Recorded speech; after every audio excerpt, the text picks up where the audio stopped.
السلام علیکم پیارے ناظرین، میں حاضر ہوں پھر نئی ویڈیو کے ساتھ۔ آپ دیکھ رہے ہیں پنجتنی وائس ٹی وی۔ تو پیارے ناظرین، آج بتانے چلا ہوں کہ دوڑنے والا پتھر، جی ہاں، دوڑنے والا پتھر کے متعلق انشاءاللہ بات کروں گا۔ یہ ایک ہاتھ لمبا، ایک ہاتھ چوڑا چکور پتھر تھا جو ہمیشہ حضرت موسیٰ علیہ السلام کے جھولے میں رہتا تھا۔ اس مبارک پتھر کے ذریعے حضرت موسیٰ علیہ السلام کے دو معجزات کا ظہور ہوا، جن کا تذکرہ قرآن مجید میں بھی ہے۔ اس پتھر کا پہلا عجیب کارنامہ جو در حقیقت حضرت موسیٰ علیہ السلام کا معجزہ تھا، وہ اس پتھر کی دانش منو اور لمبی دوڑ اور یہی معجزہ کا پتھر ملنے کی تاریخ ہے۔ اس کا مفصل واقعہ یہ ہے کہ بنی اسرائیل کا یہ عام دستور تھا کہ وہ بالکل ننگے بدن ہو کر عام مجمع میں غسل کیا کرتے تھے، مگر حضرت موسیٰ علیہ السلام گو کہ اس قوم کا ایک فرد تھے اور اسی ماحول میں پلے بڑھے تھے، لیکن خداوند قدوس نے ان کو نبوت و رسالت کی عظمتوں سے سرفراز فرمایا تھا۔ اس لیے آپ کی عصمت نبوت بھلا اس حیاسوز بے غیرتی کو کب گوارا کر سکتی تھی۔ آپ بنی اسرائیل کی اس بے حیائی سے سخت نالا اور انتہائی بیزار تھے،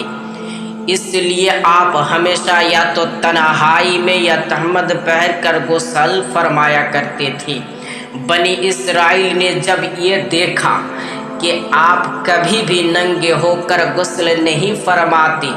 تو ظالموں نے آپ پر بہتان لگا دیا کہ آپ کے بدن کے اندرونی حصہ میں یا تو برس کا سفید داغ یا کوئی ایسا عجیب ضرور ہے کہ جس کو چھپانے کے لیے یہ کبھی برہنہ نہیں ہوتے، اور ظالموں نے اس تہمت کا اس قدر اعلان کیا، چرچا کیا کہ ہر کوچہ و بازار میں اس کا پروگنڈا پھیل گیا۔ اس مکروہ تہمت کے شوروز کا حضرت موسیٰ علیہ السلام کے قلب نازک پر بڑا صدمہ رنج گزرا اور آپ بڑی کوفت اور عاجزیت میں پڑ گئے۔ تو خداوند قدوس نے اپنے مقدس کلیم کے رنج و غم کو بھلا کب گوارا فرماتا ہے، اور آپ ایک برگزیدہ رسول پر ایک عجیب کی تہمت بھلا خلاق عالم کو کب کیوں اور کیوں کر اس طرح پسند ہو سکتی ہے۔ ارحم الراحمین نے آپ کی برات اور بے عیبی ظاہر کر دینے کا ایک ایسا ذریعہ پیدا فرمایا کہ دم و زادن میں بنی اسرائیل کے پروگنڈوں اور ان کے شکوک و شبہات کے بادل چھٹ گئے، اور آپ کی برات اور بے عیبی کا سورج و آفتاب عالم تاب سے زیادہ روشن و آشکارا ہو گیا۔ اور وہ یوں ہوا کہ ایک دن آپ پہاڑوں کے دامنوں میں چھپے ہوئے ایک چشمہ پر کے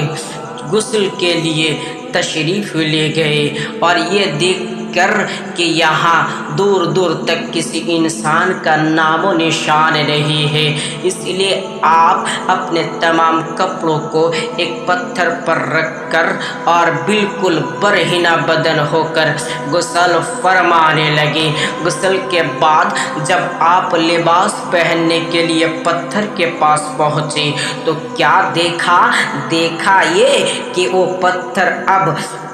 آپ کے کپڑے کو لیے ہوئے سر پٹ بھاگا چلا جا رہا تھا۔ یہ دیکھ کر